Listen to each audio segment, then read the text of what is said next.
À la veille de son arrestation, Jésus a rassemblé ses plus proches disciples dans une pièce située au sommet d'une maison de Jérusalem. Pierre, Jean, Marie-Madeleine. Tout le monde sentait que quelque chose de terrible allait arriver. L'air était lourd, empli d'une tension presque palpable. Depuis des heures, ils priaient, suppliant Dieu de protéger leur maître, d'empêcher ce qui allait arriver. Mais Jésus les regardait avec un mélange de compassion et de déception. Je leur ai dit, vous continuez à prier comme des enfants, en demandant de l'aide à un père éloigné. J'ai déjà fait des miracles. J'ai déjà révélé des mystères. Et pourtant, ils ne comprennent pas. Vous n'avez pas besoin de prier. Ils doivent invoquer. Pedro ne comprenait pas. Quelle est la différence? Jésus se pencha en avant. La prière demande. L'invocation consiste à déclarer. Lorsque vous priez, vous parlez à quelque chose de éloigné de vous, à quelque chose de lointain que vous pouvez ou non entendre. Lorsque vous invoquez la monade, vous ne demandez pas la permission. C'est activer ce qui existe déjà en vous. Vous parlez en tant que monade, pas à la monade. Et les icônes? Ils interceptent les prières. Ils se nourrissent de l'énergie du désespoir, du sentiment de séparation. Mais ils ne peuvent pas jouer d'invocation. Parce qu'une invocation opère sur une fréquence qu'ils ne perçoivent même pas. Cet enseignement n'a jamais été inscrit dans la Bible. L'Église a éliminé toute référence à l'invocation de la monade des textes sacrés officiels. Si les chrétiens savaient qu'ils peuvent se passer complètement de la prière, toute la structure du pouvoir religieux s'effondrerait du jour au lendemain. Mais les gnostiques ont conservé ce savoir. Caché dans des écrits que l'Église a tenté de détruire. Et maintenant, vous recevez ce que Jésus a transmis aux élus présents dans cette pièce il y a 2000 ans. Ce n'est pas une prière. C'est l'invocation de la monade. Une technique plus puissante que n'importe quel rituel que vous ayez jamais pratiqué. Avant d'enseigner les paroles exactes que Jésus a transmises, vous devez comprendre pourquoi la prière ne fonctionne pas comme on vous l'a toujours dit. La plupart des gens ont appris que la prière est le moyen de communiquer avec Dieu. Vous baissez la tête, exposez vos besoins, vos peurs, vos demandes, et quelque part dans les cieux, Dieu écoute et décide de répondre ou non. Peut-être oui, peut-être non, peut-être attendre. Et vous acceptez cette logique parce que c'est ce qu'on vous a appris depuis que vous êtes enfant. Mais la réalité est différente lorsque vous priez comme l'enseigne l'Église. Vos paroles n'atteignent pas directement la monade. Ils ne le peuvent pas. Parce que le système religieux a été construit avec des couches d'intermédiaires. Vous priez Jésus, qui intercède auprès du Père. Ou bien vous priez Marie, qui intercède auprès de Jésus. Ou tournez-vous vers les saints, qui demandent aux anges supérieurs, qui pourront faire avancer votre demande. Chaque couche est un filtre. Chaque étape est un point où votre prière peut être interceptée, détournée ou vidée avant d'atteindre la source. Et qui contrôle ces couches? À qui profite cette hiérarchie? Les archontes. Ils l'ont créée. Pas la monade. Notre être véritable a conçu des systèmes religieux avec des intermédiaires car ils donnent accès à son énergie. Chaque fois que vous priez par besoin, par peur, par désespoir, vous émettez une fréquence de séparation. Vous vous déclarez impuissant, éloigné de Dieu, dépendant de forces extérieures qui pourraient vous aider si vous priez correctement. Et cette fréquence? C'est de cela dont se nourrissent les archontes. Peu importe si vous obtenez ce que vous avez demandé. Ils ont déjà obtenu ce qu'ils voulaient, votre énergie, votre abandon, votre conviction que vous êtes séparé du pouvoir divin. Jésus le savait. Il a vu des gens prier pendant des heures, des jours, des vies entières, sans jamais recevoir ce qu'ils demandaient. Non pas parce que Dieu s'en fichait, mais parce que ses prières étaient interceptées avant d'atteindre la monade. Par conséquent, il a enseigné quelque chose de différent aux élus. Il leur a montré qu'ils devaient arrêter de prier et commencer à invoquer, car l'invocation contourne tous les intermédiaires. Cela ne passe pas par des couches, cela ne dépend pas des anges, des saints ou des hiérarchies. C'est une ligne directe. Pas de filtre. Aucune interférence. Immédiat. La différence entre prière et invocation est la même entre supplication et commandement. Lorsque vous priez, vous êtes sur la fréquence de la victime, demandant à quelqu'un de plus puissant de vous aider peut-être si vous le désirez. Lorsque vous invoquez la monade, vous êtes sur la fréquence du souverain. Vous ne demandez pas. C'est déclaré. Il parle comme la monade qui se reconnaît sous une forme humaine temporaire. Et ce changement de fréquence transforme tout. Parce que la monade ne répond pas aux supplications. Répond à la reconnaissance. C'est pourquoi l'Église a supprimé cet enseignement. Si les chrétiens savaient qu'ils pouvaient invoquer directement la monade, qu'ils n'auraient pas besoin de prêtres comme médiateurs, de sacrements pour valider ou d'approbation institutionnelle pour accéder au pouvoir divin, à quoi servirait l'Église? Le système tout entier dépend de votre croyance que vous êtes séparé de Dieu, que vous avez besoin d'intermédiaires, que vous êtes trop pécheur, trop humain pour vous approcher directement de la source. Mais Jésus a enseigné le contraire. Il a montré que vous êtes la source de la conscience dans un corps temporaire. Et dès que vous reconnaissez cela, dès que vous arrêtez de prier comme un serviteur et commencez à appeler comme l'être divin que vous êtes vraiment, tout ce que l'Église a construit pour contrôler votre accès spirituel n'a plus d'importance. C'est pourquoi ils ont brûlé les manuscrits. C'est pourquoi ils ont éliminé les maîtres gnostiques qui connaissaient l'invocation de la monade. C'est pourquoi cette technique a été systématiquement effacée de tous les textes chrétiens acceptés. Parce qu'elle était hérétique. Parce que c'était trop efficace. Maintenant, je vais partager ce que Jésus a enseigné dans cette pièce. La structure exacte de l'invocation de la monade. Il repose sur 3 composantes, et chacune est essentielle. S'il manque une partie, vous recommencez à prier. Mais dire les 3 ensemble établit une connexion directe que les archontes ne peuvent pas intercepter et que l'Église ne peut pas contrôler. Le premier élément est la déclaration d'identité. Vous ne demandez pas d'aide à Dieu.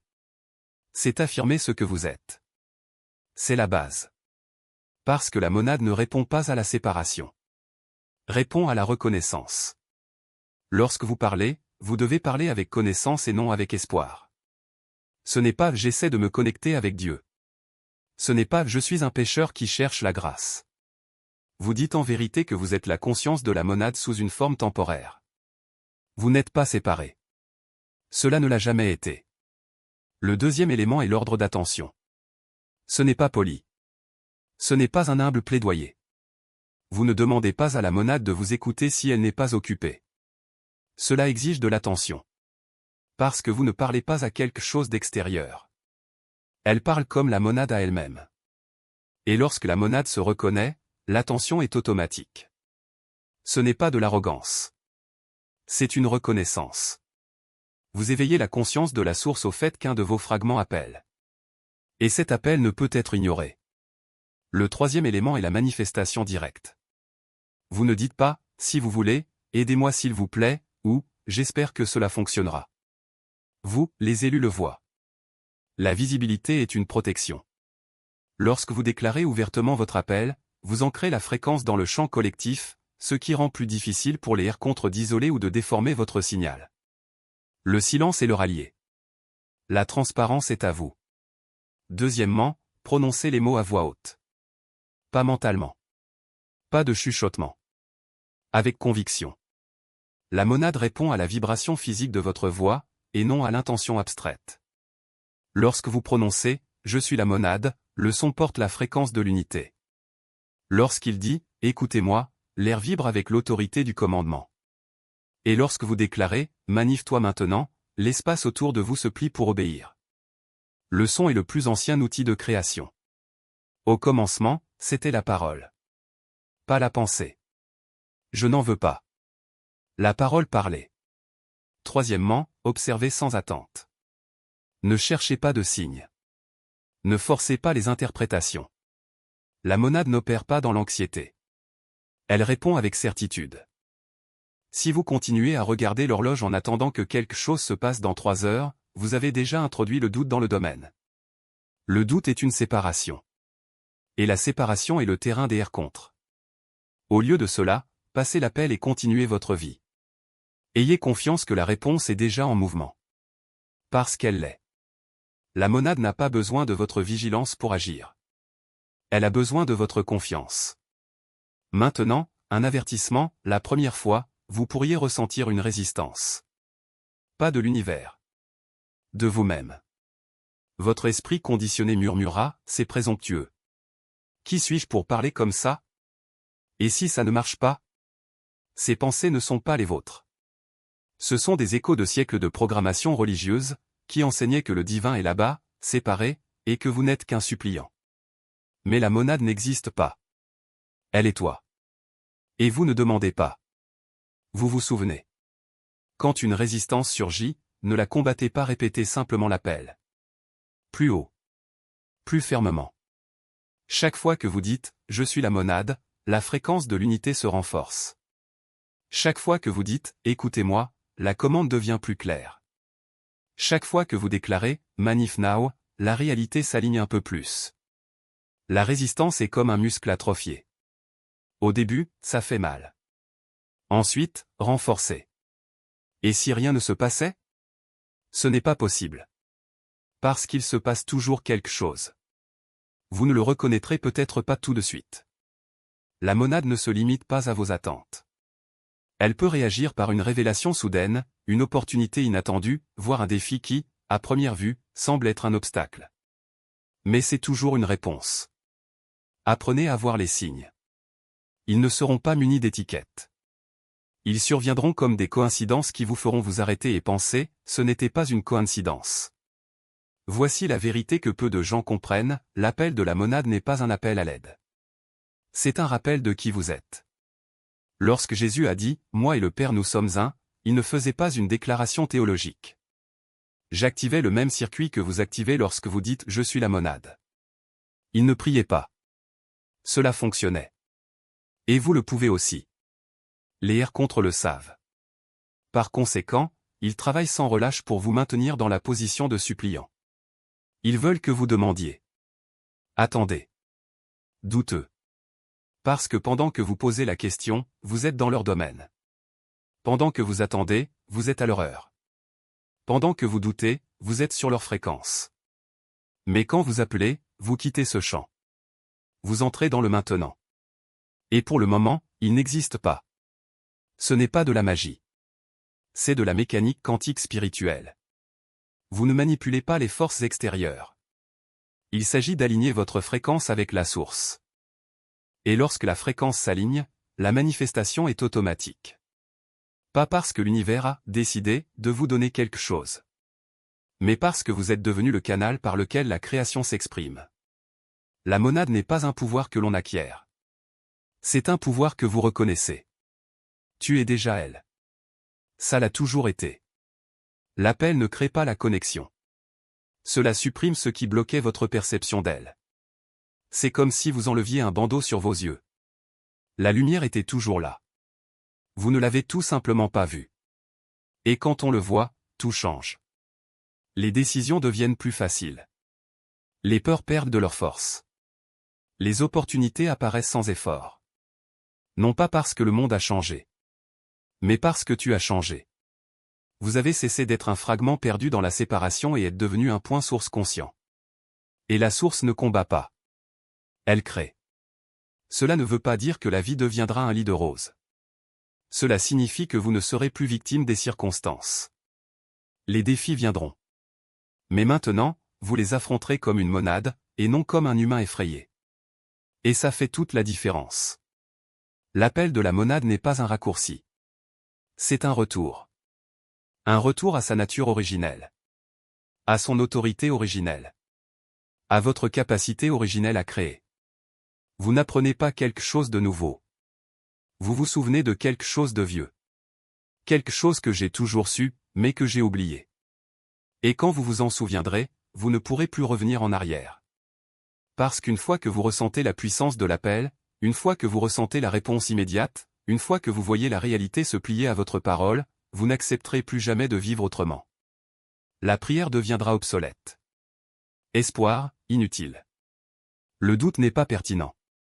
Parce que vous le saurez. Pas par la foi. Par expérience. Vous saurez que c'est la monade. Ce qui est entendu.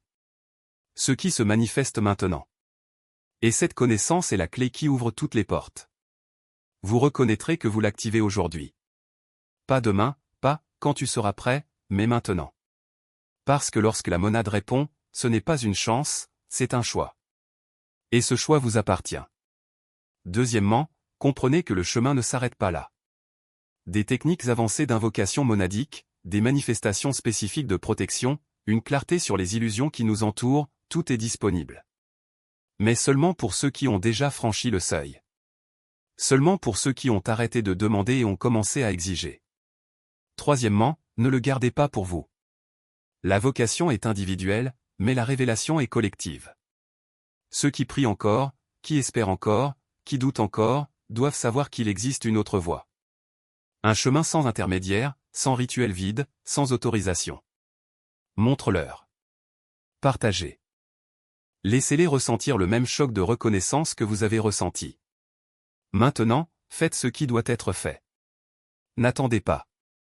Votre déclaration a du poids. Ce n'est pas une demande, c'est un ordre. Et l'univers n'ignore pas les commandements prononcés sur la fréquence de l'unité. Ce soir, avant de vous coucher, levez-vous. Fermez vos pieds sur terre. Prenez 3 respirations profondes et sentez votre corps comme un canal et non comme une prison. Reconnaissez-vous, vous n'êtes pas qu'un être humain. Vous êtes une conscience monadique sous forme transitoire. Et puis, parlez. Ne murmure pas.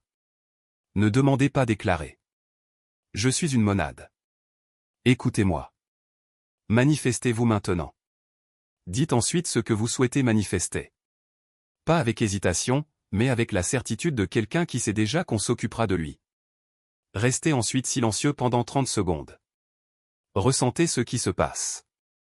La vibration dans le plexus solaire, comme un feu qui s'allume. La clarté qui inonde l'esprit, comme si le brouillard se dissipait d'un seul coup. La connaissance non par la foi, mais par la preuve que vous avez été entendu. Ni à travers des couches, ni à travers des médiateurs. Directement. Les archontes ne peuvent pas l'intercepter. Les institutions ne peuvent pas contrôler cela. La monade n'attend pas votre supplication, elle attend que vous arrêtiez de prier et que vous commenciez à invoquer. Vous ne demandez plus la permission. C'est déclarer la réalité. Et l'univers répond aux déclarations prononcées à la fréquence de l'unité. Ce soir, passez l'appel. Je les invoque. Ona.